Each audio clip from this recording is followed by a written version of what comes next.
Hello and welcome to the Macat webinar. I'm Tom Benjamin, Head of Marketing here at Macat, and will be hosting the webinar today. And I'm joined by Mike Dash, Macat's Chief Learning Officer, who will be talking you through the presentation. Okay, so as with every good webinar, we're going to kick off with some housekeeping rules. Firstly, please do ensure that phones or microphones are on mute. You should already be on mute by default, but please do check just in case. The webinar will last approximately 30 minutes. That's 20 minutes for the presentation and 10 minutes for questions at the end. To ask a question, simply post it in the webinar chat box or email directly to us at team@macat.com. I'm sure the slides are distributed tomorrow. We're also attempting to record the webinar, so hopefully we'll be able to share that with you at the same time. And lastly, following the webinar, it would be great to set up some time to talk to you all individually about the need for critical thinking in your organization and whether we can help with that as well. So a very quick introduction to Macat. Macat was established in 2011, and since then, we've been developing solutions to help employers, educators, and individuals worldwide to measure and develop critical thinking skills. One of those solutions is the Macat Critical Thinking Assessments, which allow businesses to assess and evaluate critical thinking skills on a business, team, and individual level. These are used in a number of ways, from staff recruitment to leadership or company profiling, ultimately allowing a business to evaluate the decision-making skills of potential or existing employees, which, as you all know, is crucial to business performance. We're also very excited to announce our latest solution, the Macat Critical Thinking Academy, which combines assessments with learning modules to assess critical thinking, identify and develop skills gaps, and then measure employees again to quantify learning gains. We're currently piloting the program with a number of organizations, including Xerox, the BBC, Brambles, and others, with an aim to launch the Academy in Q4 this year. And on that lovely note, I'm going to hand things over to Mike, who's going to talk you through what are the building blocks of critical thinking, how does critical thinking work in practice, and how can critical thinking improve team performance and business results. Okay, thank you, Tom. So yes, I'm here today to discuss the case for considering critical thinking as an important tool, not just in the academic context where it's usually found, but also in business. I'm going to be introducing you briefly to Macat's work in this field and also to the work that we've been doing over the last 3 years in partnership with the University of Cambridge to define and understand critical thinking and hence turn it into a tool that can be used productively in a business environment. Now, as Tom said, this is only really a very brief introduction. I've only got about 20 minutes to touch on some of the highlights of what we've been doing over the last 3 years.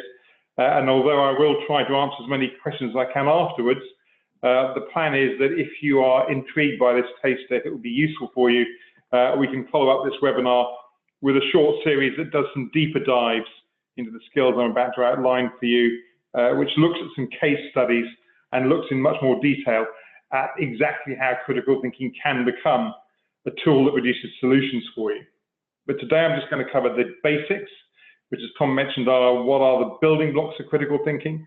These are the skills that allow us to think better, more securely, and more productively. At how critical thinking works in practice, meaning in real life environments, not just in the classroom, and how it can improve team performance and business results. And to do that, I want to touch first very briefly on what critical thinking is and how it should be defined, because we do need to go beyond the buzzword that we've all heard. So to understand what's different about critical thinking, there are several different definitions, but they all have some key things in common. And even though they've been produced by academics, it's not actually that difficult to see how they can be applied in a business environment and be useful in real life situations. So firstly, critical thinking is active thinking. It's what you do after you've consciously switched your brain on. So you're already working in a heightened mode. You're no longer just passively absorbing information. You're actively wondering about what the information you're looking at is telling you. And that's the critical point with regard to dealing with it in a better and a more informed way. It's also analytical thinking. You're thinking about whether you have enough information, whether you have the right information, and whether the information that you have is accurate.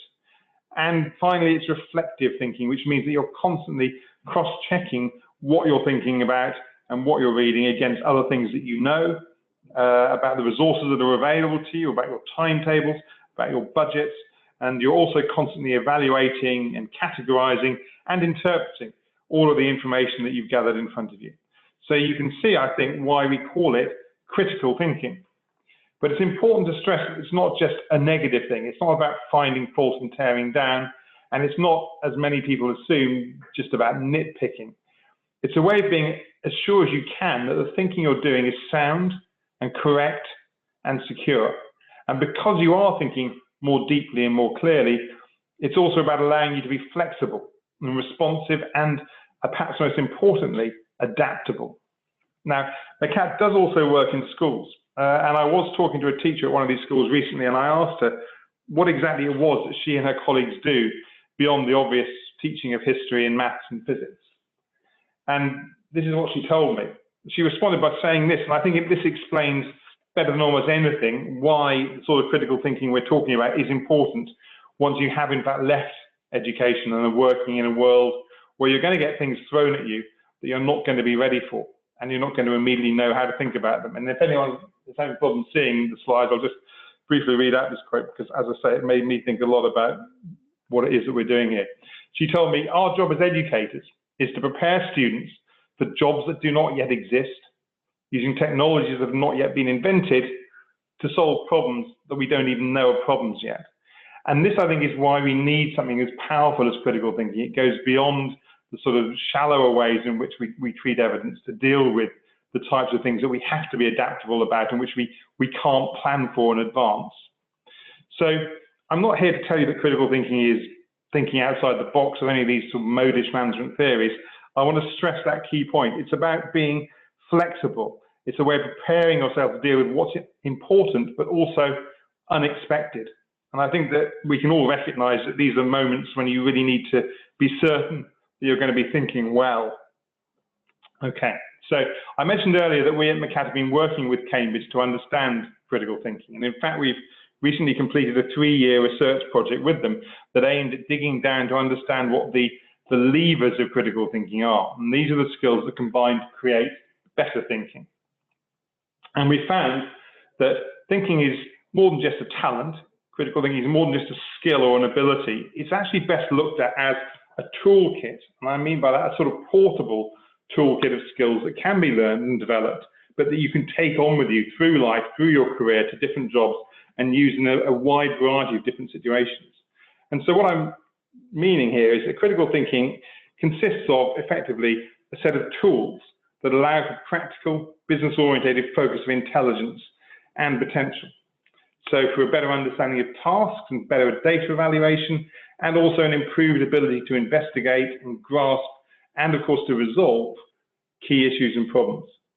And because it is a powerful toolkit, one that's deployed in an engaged brain, it's going to be the best way we have of going beyond the sort of shallow binary decision making that we're often asked to engage in, where things have to be either right or wrong and you have to answer either yes or no. And it's a practical skill which deals with the practicalities of a business world where we're dealing with complex practical problems and opportunities and not simple black and white very often.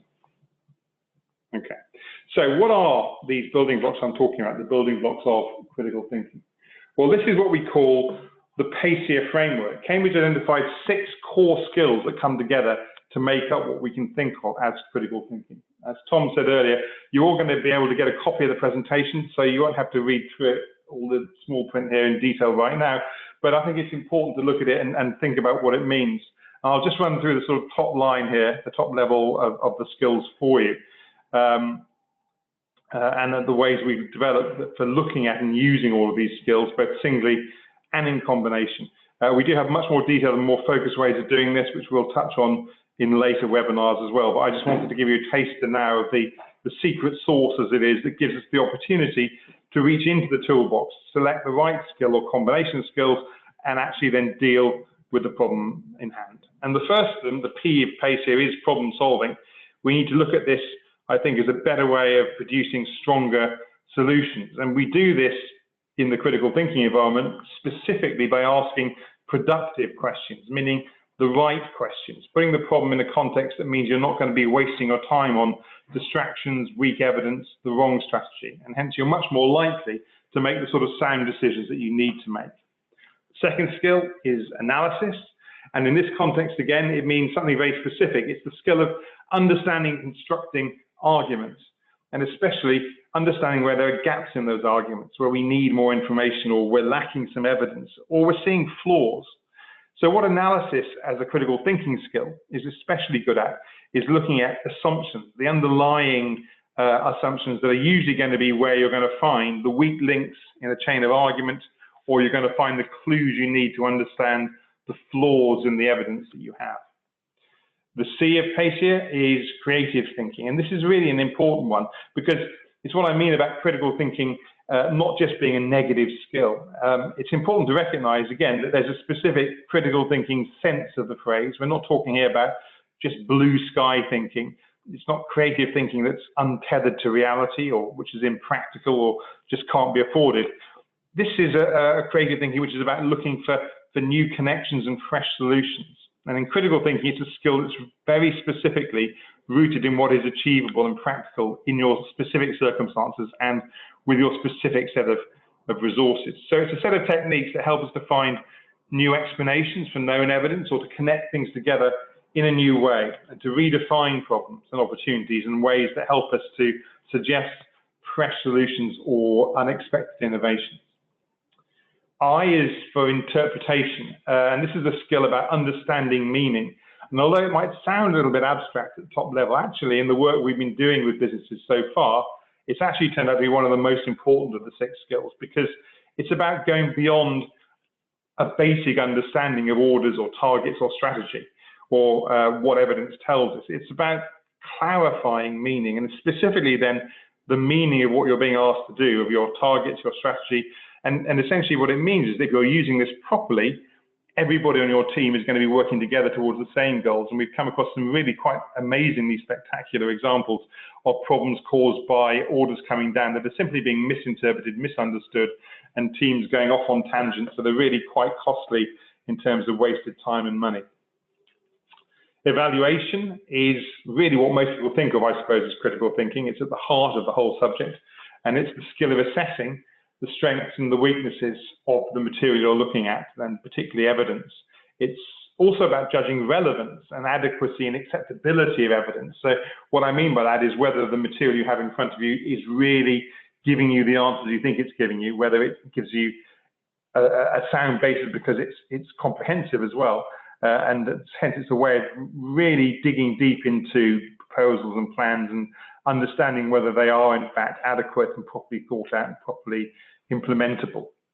And then finally, we've got reasoning, and this is really where it's all tied together. Reasoning, in the critical thinking sense of the word, is the skill of creating strong arguments. And again, by that, I don't just mean arguments that are purely persuasive. I mean arguments that don't hide things, but therefore they're focused solutions, and they take account of counter arguments and problems and the strengths and weaknesses of a case. And so if you're doing that properly, you might think of reasoning essentially as the power of persuasion. Okay, so how does critical thinking work in a practical business environment? As I said, we're going to be following up this webinar with one that looks at the impact of critical thinking in these sorts of environments, specifically by using some case studies, both in terms of positives, where the use of PACEIR skills have had a positive impact on bottom lines, and also negatives, where the failure to think things through critically has led to significant problems and sometimes even to out-and-out disasters. And we've been working with some familiar names to look at the ways in which these things happen.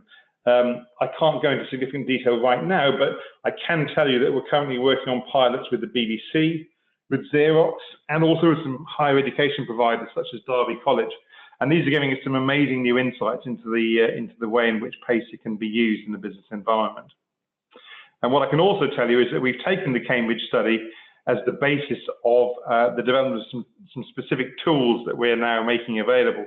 And we've used it to create 2 specific tools, in fact, that do 2 things. They make it far easier for you to understand your business in terms of the key challenges and the opportunities you face, and also to understand your team in terms of its strengths and weaknesses. And from there, it also helps us to focus on more effective ways of improving them. and making the best use of your people. And we do this by linking two particular things. We link assessment with development to create a powerful tool for developing teams and strategies. And what this means is that we've built a series of business-focused assessments that look at the PACEIR skills and provide you with a deep dive that helps you understand the shape of the thinking of your people and organisation. We do this via an interactive dashboard that we've built, which we'll be happy to demonstrate to you, and that breaks down all the results from these assessments and assigns values to them, and allows them also to be integrated into the sort of detailed reports you can hopefully see on the right side of your screen, which can focus at an individual level, can focus on teams, and on the organisation as a whole. And I should add that we're also quite some way along with a research programme that's validating all of this, the assessments and our understanding of the relationship between the PACEIR skills. And we're doing that in conjunction with Professor John de Jong, who is actually the expert responsible for ensuring the accuracy of the triannual PISA education rankings, which are the assessments that rank national education systems across the world and play a major part in feeding into government policy. And so we're using all the information from these assessments to feed into a three-stage development program, which also helps to build skills, teaches new ones, and helps organizations to focus and adapt. So, well, I'm not going to do a hard sell here, but there are a couple of key points that I do want to get across to you just today about the ways in which critical thinking can improve your team's performance, and from that begin to impact on your results. And again, I'm speaking a little bit broadly because all of this is something we need to go into with more time than we have today. But the work that Macat has done so far is showing how critical thinking can transform your understanding of the implementation of aims and strategies. It can improve the efficiency of the ways in which you do this, and it can allow everyone in your organization to move forward together by cutting down on the risk of misinterpretation of those aims and therefore the misallocation of time and resources. And in addition, we are also seeing how critical thinking can definitely result in a more balanced and rigorous approach to handling data and evidence, how it can make for more effective and more focused innovation by the introduction of what we're calling a stepping stone approach to progress, which involves constant checks and evaluations, and we can show you how to create that. And one that again minimizes the risks of error and hence maximizes a grounded creative approach to problem solving, as well as improving the alignment of group needs and group aims. And finally, we focus on building better ways of using critical thinking to help how to teach to communicate persuasively, both within the company, with your own teams, with your investors, and of course, with your customers. As I say, all of these are areas we're going to explore in much more depth in future presentations, but for now, just a very quick recap of what we covered today. First, a reminder of the outputs of our research project with Cambridge. These are the 6 levers of critical thinking again: problem solving, the analysis of arguments and data, the creative thinking, grounded in what's possible, interpretation, which can help you to align your teams properly with your group aims, evaluation that deals much more effectively with data and evidence, and finally, the production of strong, well-structured reasoning and arguments. And finally, the key drivers that we're going to begin exploring in more detail next time we talk, the ways in which critical thinking work inside an organization to improve performance and to maximize effort via clearer assessment, using the Macat assessment tool, more creative responses and solutions built using our development program, and the creation of more persuasive outcomes. So thank you. That's Macat, that's critical thinking. There's an awful lot more to say, but for now, I'd be very happy to try and answer any immediate questions that you might have. Thank you very much.